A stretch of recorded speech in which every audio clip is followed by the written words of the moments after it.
ओम शांति। समय के अनुसार बाप दादा अपने बच्चों को वरदान द्वारा जिंदगी जीने का विधि बताते हैं। और आज बाबा नया वरदान, नई विधि लेकर आए हैं। लेकिन आज का जो वरदान है ये कब कहाँ यूज़ करना चाहिए, इसके तरफ भी थोड़ा अटेंशन रखना बहुत ज़रूरी है। ये जो वरदान है सभी समय पर एप्लीकेबल नहीं होता है। समय के अनुसार हमें वो धारणा करना पड़ता है। भले तपस्या द्वारा या सेवा के फल द्वारा, अनुभव द्वारा बाबा से वरदान आप ले सकते हो, लेकिन वो वरदान कहाँ यूज़ करना है ये भी जानकारी हमारे पास रहना चाहिए। जैसे कि हमारे पास भी बहुत स्थूल चीज़ें रहती हैं, चाहे कपड़ा हो, चाहे व्हीकल हो, किस समय पर किस चीज़ को कैसे यूज़ करना चाहिए ये भी ज्ञान हमारे पास रहना चाहिए। नहीं तो जो कर्म का फल आना चाहिए वो नहीं आता है। तो कल के लिए ये वरदान बाबा ने कहा है तो ये 100% गारंटी है, तो कल उसको धारणा करना ही है, नो डाउट। लेकिन ऐसा नहीं कि हर रोज यूज करो। फॉर एग्जाम्पल, आप 2 व्हीलर ड्राइविंग कर रहे हो, बारिश का सीजन है, मौसम विभाग वालों ने बताया कि कल ज़्यादा बारिश आ सकता है, तो आप रेनकोट को लेकर जाना पड़ता है। लेकिन जब बारिश है तभी उसको आपको पहनना पड़ता है। बारिश नहीं है तो वो फोल्ड करके एक जगह पर रखना पड़ता है। बारिश जाने के बाद भी धूप के समय में वही रेनकोट पहनेंगे तो वही साधन जो बारिश से आपको प्रोटेक्शन देता था, वही साधन धूप के कारण वही आपको प्रॉब्लमेटिक हो सकता है। इसीलिए आज का वरदान थोड़ा अटेंशन से सुनिएगा। वरदान का डेट है 19 अगस्त 2021।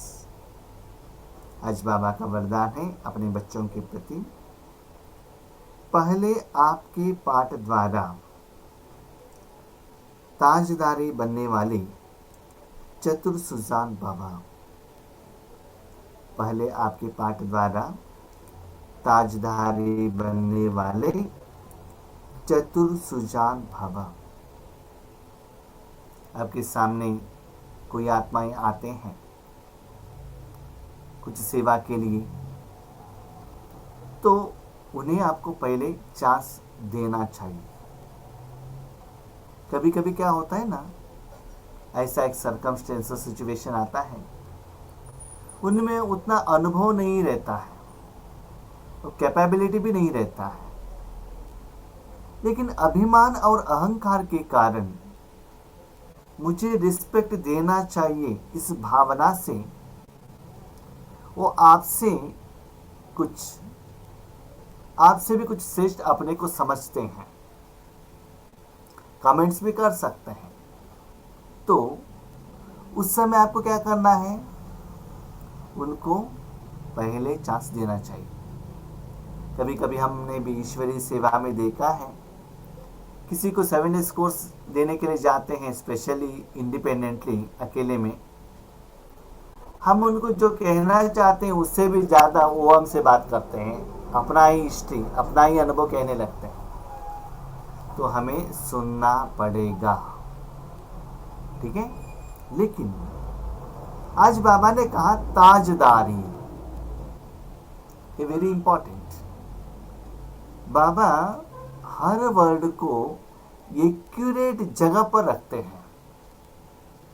जब उस जगह का जो वैल्यू और डेप्थ मीनिंग हमको समझ में नहीं आता है, तब तक एग्जैक्ट एप्लीकेशन हमको पता नहीं चलता है।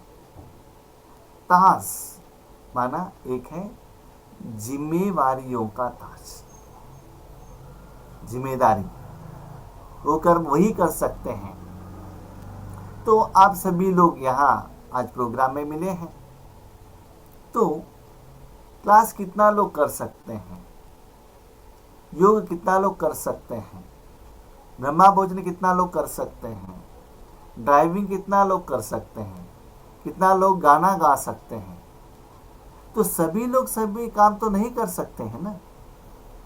तो ताज माना एक है जिम्मेवारी, जिम्मेवारी के आधार पर अनुभव, अनुभव के आधार पर पोजीशन, पोजीशन के आधार पर सिंहासन। सिंहासन माना राजा, तो उसमें आपको राजा बनना चाहिए। माना उतना कैपेबिलिटी, उतना आप में अनुभव और डर नहीं रहना चाहिए। बहुत सारे लोगों के पास कैपेसिटी रहता है, लेकिन ताज के ऊपर बिठाएंगे तो इतना डर जाएंगे, तो क्या होता है, जो रिजल्ट जितना आना चाहिए वो नहीं आता है। तो छोटे मोटे ताजदारी भी रहते हैं।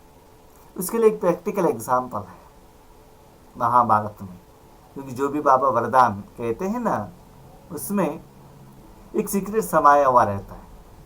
इस वरदान के कनेक्टेड बेस्ट एग्जाम्पल है महाभारत में उत्तर कुमार की कहानी।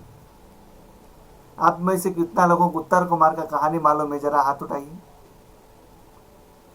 महाभारत में जो उत्तर कुमार का कहानी जितने कितना लोगों को मालूम है, जरा हाथ उठाइए। किसी को मालूम नहीं है कि एक दो लोगों को,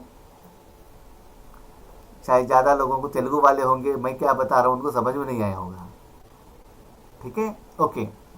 तो उत्तर कुमार क्या करता था, जो बहनें रहती थी उनके आगे अपना पराक्रम दिखाता था, मैं ऐसा हूं ऐसा हूं, मैं उन लोगों को आराम से युद्ध में क्या कर सकता हूं, उनके ऊपर जय प्राप्त कर सकता हूं।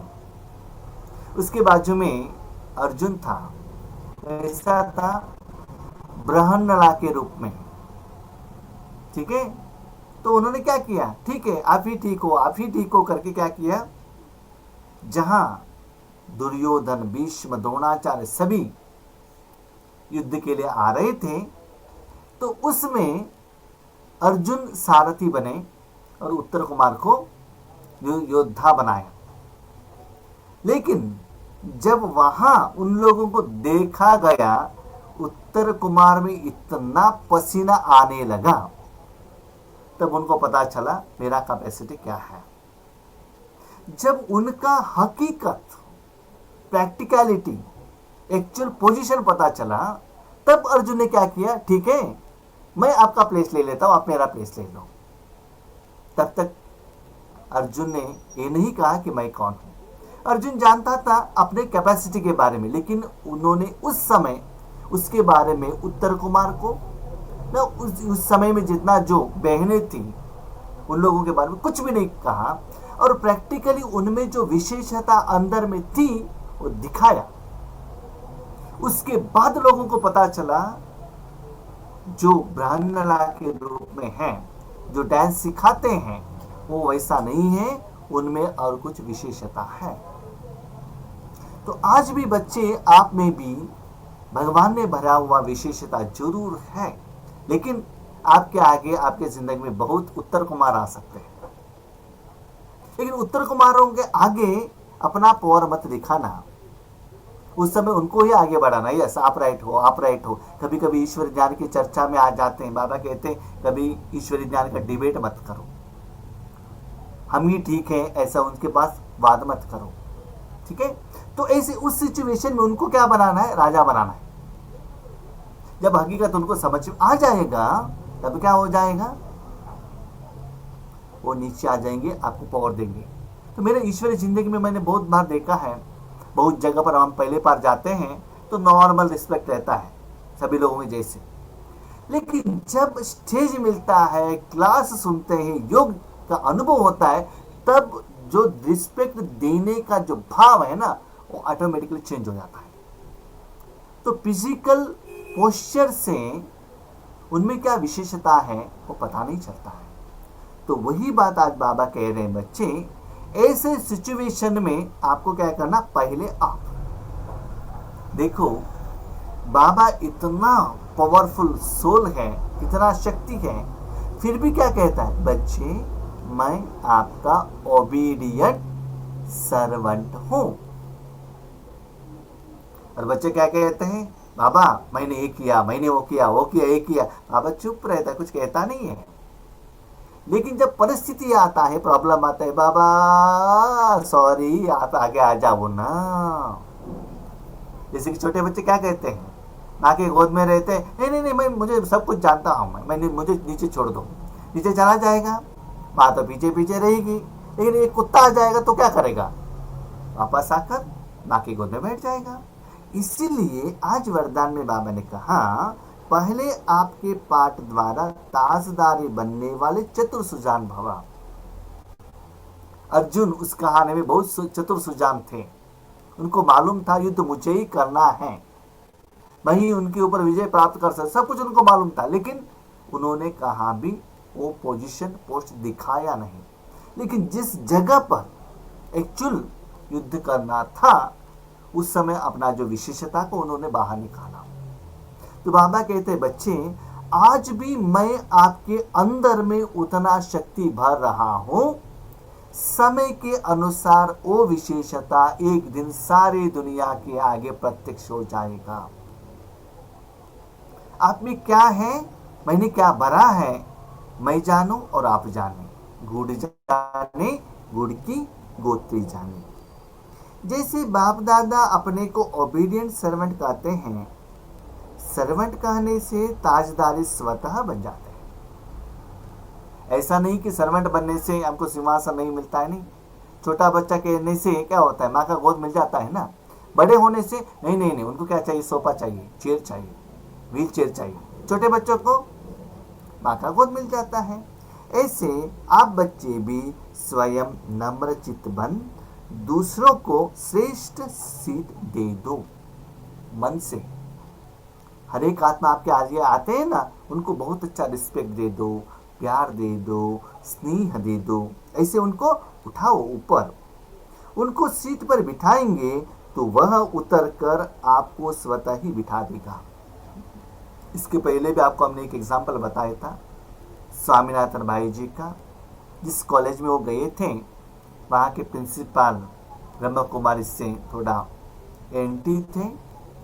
लेकिन पहले स्वामीनाथ भाई ने क्या किया, उनको इतना ऊपर उठाया, इतना ऊपर उठाया, इतना ऊपर उठाया।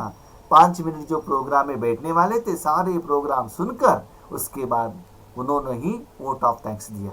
तो ऐसे बाबा कहते हैं, आगे वालों का जो मेंटल स्टेटस, क्योंकि वो क्या चाहते हैं ना, दुनिया के हिसाब से वो आपसे पहले रिस्पेक्ट चाहते हैं, दे दो ना, क्या जाता है आपका। आगे वालों को नमस्ते कहो, आपको क्या जाता है, थैंक यू कहो, आपको क्या जाता है। इतना बड़ा पावरफुल आत्मा परमात्मा है, आपको सब कुछ कह रहा है, तो आपको कहने में क्या प्रॉब्लम है। तो मुख से या मन से रिस्पेक्ट दे दो ना। तो जितना देते जाते हो उसके आधार पर वो आपको राज तिलक देंगे। अगर आप बैठने की कोशिश करेंगे तो वह बैठने नहीं देगा, इसलिए बिठाना ही बैठना है। आप डायरेक्टली बैठने के लिए जाएंगे तो क्या करेंगे, नहीं नहीं नहीं मुझे बैठना है, मुझे बैठना है। ठीक है, आप बैठो बैठो बैठो, बिठाओ उनको, है ना। बिठाने के बाद जब क्लास कंप्लीट करते हैं ना, उसके बाद आगे से क्वेश्चन आने लगता है, तब डरने लगते हैं। ठीक है, उसके लिए एक कहानी भी है। एक फेमस साइंटिस्ट था आर्किमिडीज, बहुत सारे प्रोग्राम पर जाता था। एक बार एक जगह पर प्रोग्राम था, तो उस कार में एक परमानेंट ड्राइवर था। तो उनको भी ये देखना था कि वो जो आर्किमिडीज का जो लेवल है ना, रिस्पेक्ट, वो भी मुझे एक दिन फील करना है। ये दोनों वो प्रोग्राम में चले गए। तो उन लोगों को मालूम नहीं था कि ड्राइवर कौन है और साइंटिस्ट कौन है।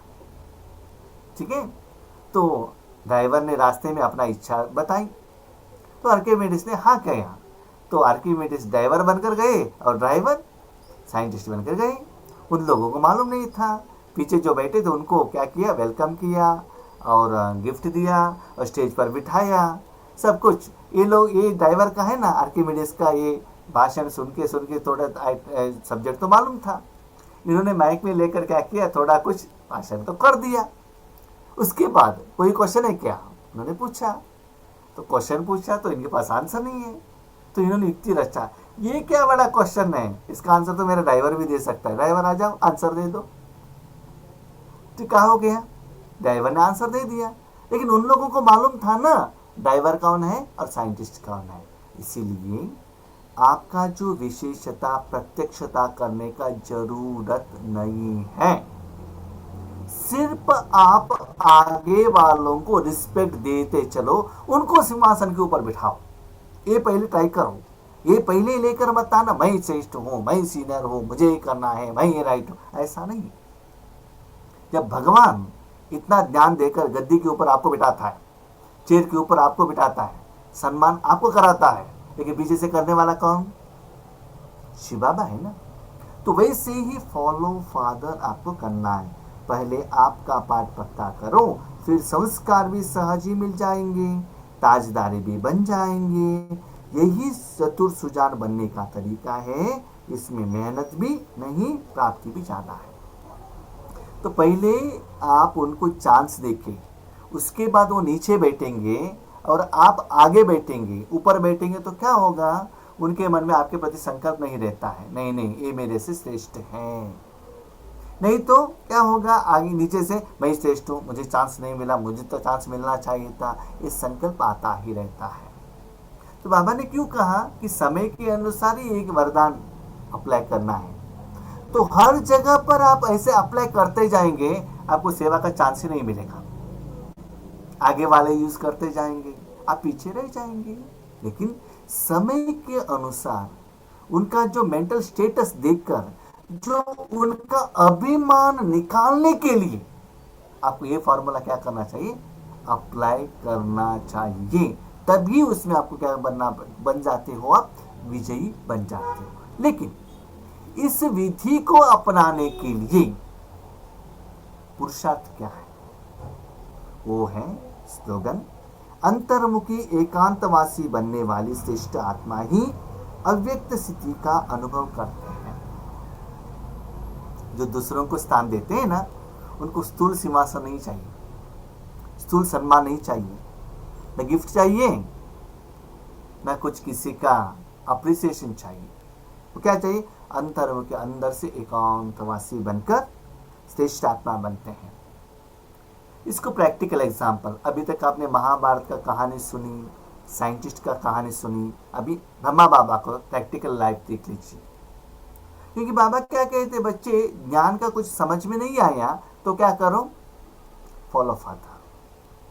तो ब्रह्मा बाबा ने क्या किया, माउंट आबू में बैठे थे, पांडव भवन में बैठे थे, अव्यक्त स्थिति में थे, अंतर्मुखी थे, एकांतवासी। ज्यादातर ब्रह्मा बाबा अंतिम समय में बाबा और मैं यही अच्छा लगता था। लेकिन अलग अलग गांवों में बच्चों को भेज दिया, गद्दी के ऊपर बच्चों को भेज दिया, स्टेज के ऊपर बच्चों को भेज दिया, सम्मान तो बच्चों का हो गया। लेकिन स्थूल तो बच्चों को मिला, गद्दी बच्चों को मिला, रिस्पेक्ट बच्चों को मिला। लेकिन सत्युग में महाराजा कौन बने, कौन बने, ब्रह्मा बाबा बने। क्यों, त्याग का भाग्य मिला। ठीक है, सत्युग का भाग्य बाजू में रखिएगा, ठीक से सुनिएगा, ये सीक्रेट क्या है। जब आप स्टेज पर जाकर भाषण करते हो तो कितना लोगों को, 1000, 2000, 5000। वही एक जगह पर आप तपस्या करेंगे तो उस समय जितना भी लोग सेवा कर रहे हैं उनके लिए भी आप शक्ति दे सकते हो, और अंदर से इतना मस्त आराम से रहेंगे, पक्का। नो ऑपोजिशन, ना धूप, ना टेंशन, ना भय, ना क्वेश्चन, कुछ भी नहीं। जो भाषण करने वालों को भी आप सकाश दे सकते हो। इसके लिए बच्चे शो का एक्सपेक्टेशन मत करना, सदा एकांतवासी बनकर रहना, अव्यक्त माना जो निराकार स्टेज में स्थित होना, स्थूल स्टेज के इंटेंशन रखकर, इच्छा रखकर, चाहना रखकर, अभिमान में आकर जो आते हैं दे दो। ठीक है, मेरा प्रैक्टिकल एग्जांपल हम बताते हैं लास्ट। एक बार आंध्रा में सेवा के लिए गए थे, तो बट्टी का प्रोग्राम था। इसके पहले एक स्पीकर आए थे, उनको सारा दिन प्रोग्राम दिया गया था। नेक्स्ट डे हमको बुलाया, हम गए तो एक क्लास करने के लिए बताया गया। तो सभी लोगों का एक्सपेक्टेशन था इवनिंग भी ये भाई जी को देंगे, लेकिन ऑपोजिट हुआ और किसी को दिया। तो नॉर्मली उतना तो हम पक्का नहीं थे ना, तो गुस्सा आ गया मन में, हमको तो स्टेज मिलना चाहिए था, हमको नहीं मिला। ठीक है, तो हम आगे ऑडियंस की तरफ पर बैठे थे। तो उसी टाइम पर वहां निमित्त वालों ने एक गाना बजाया, सदा खुश रहो। तो उसमें आंसर मिला। तो मैंने बाबा को क्वेश्चन पूछा, बाबा ऐसा क्यों? बाबा ने बताया, बच्चे देखो स्टेज पर ऊपर बैठकर आप कितना लोगों को दृष्टि दे सकते हो? अभी तो 300 लोग हैं, उनको दे सकता हूँ। अभी नीचे बैठेंगे तो कितना लोगों को दृष्टि दे सकते हो? 3 लोगों को दे सकते हो। अभी बताओ कौन श्रेष्ठ है? कौन श्रेष्ठ है? कौन अव्यक्त स्थिति में है? किसी को अनुभव होगा कौन से सिंहासन के ऊपर बैठा है? तो क्या होता है ना, इतना सुंदर बात है, उस समय क्वेश्चन आते ही तुरंत ऐसे आंसर आ जाता है, clear and exact and accurate. तब मन क्या होता है? शांत, यस दिस इज राइट। तो ऐसे बाबा कहते आगे वाले जो चाहना रखकर आते हैं उनको स्थूल सिंहासन दे दो। अटेंशन प्लीज, किसी भी हालत में अव्यक्त सिंहासन हम किसी को भी नहीं देंगे। बाबा के बाजू में हम ही बैठेंगे। स्थूल सिंहासन चाहिए ले लो, लक्ष्मीनारायण का पोस्ट चाहिए ले लो, गहने चाहिए ले लो, फ्लाइट चाहिए ले लो, बिल्डिंग ले लो, नो प्रॉब्लम। लेकिन संगम युग का अव्यक्त सिंहासन किसी को भी चांस मत देना, उस सिंहासन से नीचे नहीं उतरना। तब क्या होगा? इतना अच्छा स्थिति आपके पास रहेगा, इस दुनिया के कोई भी व्यक्ति, कोई भी चीज, कोई भी शक्ति उस सिंहासन से आपको नीचे नहीं उतारेगा। इसकी तरफ अटेंशन रखो। ठीक है, तो ये हम 2021 में प्रैक्टिस करेंगे। अच्छा, Om Shanti. Thank you Baba.